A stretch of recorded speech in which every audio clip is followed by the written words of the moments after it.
With RedBull TKO right around the corner, we've been getting asked a lot of questions about what bike we're going to be riding and ultimately how to prepare for this event.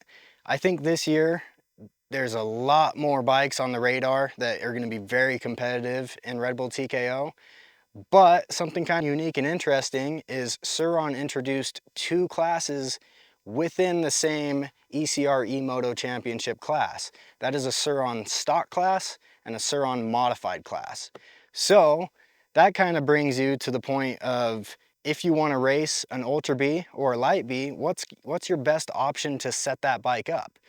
I think I've got some good advice for you after riding this bike in last year's TKO and heading towards this year's. So let's talk about how my bike was set up last year. I pretty much got that bike fresh out of the box and ultimately went and raced it at that event. So really the only thing I did to it was 1821 wheels with moose inserts and gummy tires. That's pretty much, I'm not calling it a requirement, but it's basically a requirement to race in that event and do anywhere near good. So the fact that this bike pretty much only had those wheels and some protective bits like rotor guards, hand guards, things along those lines, and did as good as it did was really impressive. But technology has come a long way. The sun is going down. I want to get on the trail, so I'm going to talk you through where my bike's at now compared to where it was while I'm out there riding. So let's get to it. All right, so I want to start out by talking about the classes that you're going to be able to race in the RedBull TKO. So we have got a stock Surron class, a modified Surron class, and the ECR E-Moto Championship. So the stock and modified Surron class are both actually within the same ECR championship race. They're just kind of like a race within a race. Let's talk about the requirements of Surron stock class. Essentially, the bike has to look like a Surron. If it is a Surron, well, it has to be a Surron, but also has to kind of look the part. So ultimately, the only thing you can change are, well, essentially the exact bikes that I had rode last year, which was this Ultra Bee, 1821 wheels is your only main change you can make. You can't do suspension. Now you can tune the internals of the suspension, but in my opinion, the chassis just is not great. Your one real solution to suspension is going to be the fork that I have on this bike currently. It is the KKE high performance fork.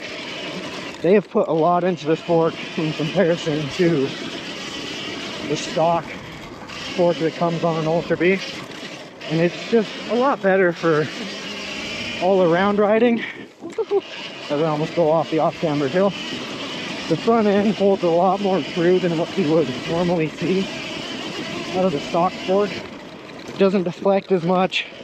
It's a much better ride. So with me kind of keeping this bike to its stock nature, that's a good base point. What I've done is just put that high performance fork on this bike, and it's made all the world of a difference for the front end of the bike. Now that we have talked about the front suspension, let's talk about the rear. To be completely honest, the EXT Rea MX or any other shock on this bike disqualifies it from the stock class. So with that being the case, you're left riding a stock shock, and those are kind of tricky to revalve. So if you want to compete in the stock class, stick to the stock suspension, but the KKE high performance front fork will be your best friend. Beyond suspension, another major difference in my bike versus riding it at TKO last year is the technology I have within my handlebars. So I'm actually running the Warp 9 stem on this bike that has got incredible cushion technology within it and adjustable height.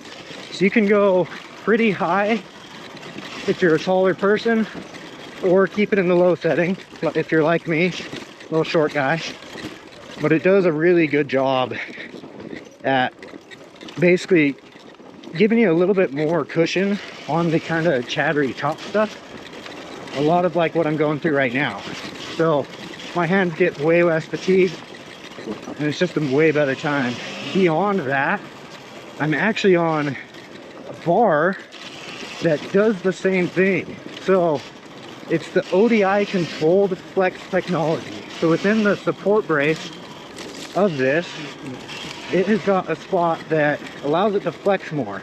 So I basically just made the whole front end of this bike as flexy and good to keep down hand fatigue for this event. That also comes down to my levers. I'm running the Zap levers, the Zap breakaway levers on this bike. Best feeling lever I have put my fingers on for a long time. Super high quality. It fits perfect for the Ultra Bee. I would highly suggest running this lever because you're gonna just love the overall feel. And if you tip your bike over, which in hard enduro settings you do a lot, even if you've got full wraparound handguards, your levers still take a beating. You don't want those to break, so running those levers will be really nice for this year's event. I don't know particularly how I feel about giving away all my secrets before coming and racing, probably against some of you guys, but I do want you guys to see and ultimately have the best experience that you possibly can on your Ultra Bee. So, and I will say, do an extra plush moose tube in the rear and a medium moose tube in the front. It's gonna make a huge difference. Like, I'm side hilling right now on rocks, and I didn't want to lose traction there. The tire choice was IRC. They make great tires for hard enduro. Their gummy tires are superb. I mean, truth be told, it's kind of what they're known for more than anything. They do a great job nailing it. I think the one thing that's steering me away from competing on this bike at the TKO is just the rear shock choice. Like the fact that I can't run the EXT Ray in that event is very disheartening to me, because I've grown to know how capable it is and how tunable it is if you send it back to the EXT. They will make this thing perform like a dream for you, and I don't want to go back to a stock shock on this bike. So truth be told, that's a very difficult part in my head for wanting to compete in the stock class. But luckily, there's a modified class. And amongst all the time that we have had developing that bike over this last year with key brand partners like EBMX has come out with an entire powertrain for the bike. You know, it's highly tempting to get on that EBMX powertrain for the hard enduro, because it's just so controllable. You have more power. Ultimately, I'm really at a tossed point right now of what bike I'm gonna go with, because I'm very comfortable. I'm confident on the Ultra Bee and what it's capable of. But man, I got the opportunity to ride the fully modified EBMX race bikes out in France, and those bikes absolutely blew my mind.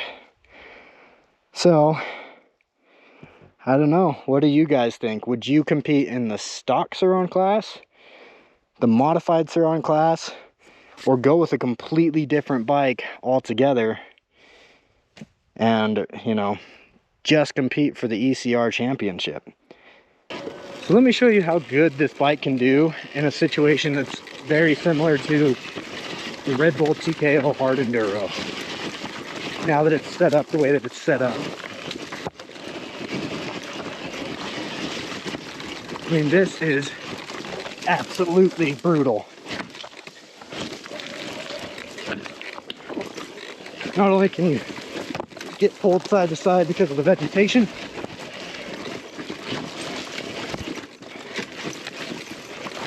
fact that I can even ride through this as good as I am, absolutely insane.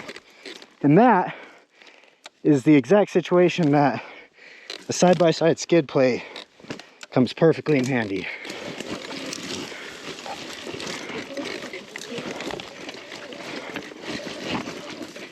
Look at how good this bike just did through all that.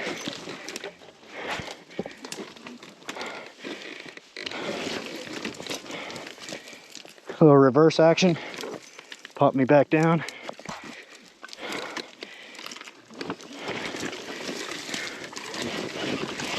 Get over a log, get through some trees.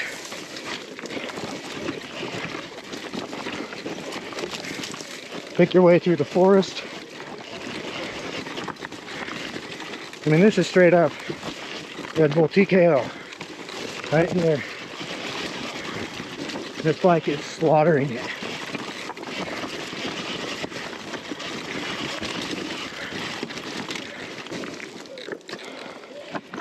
Man, this thing's good. It's go time. Let's see if I can do this.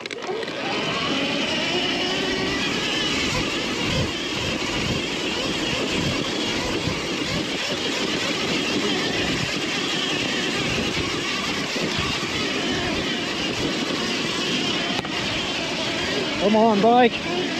Come on, bike.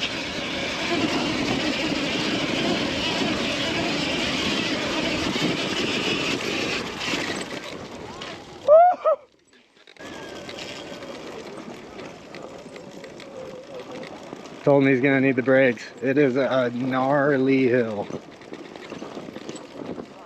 I'm like actually, oh man, he's starting to move too. That's the one thing, is I've got Moose on my bike. He's just in for the ride. I've got Moose and Gummies and I'm still sliding.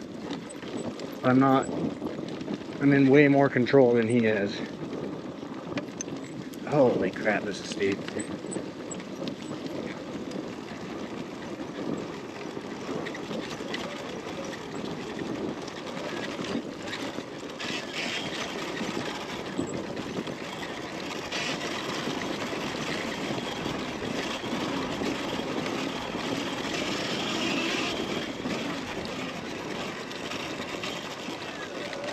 Brakes come in handy after all? Yeah, I had a pucker moment.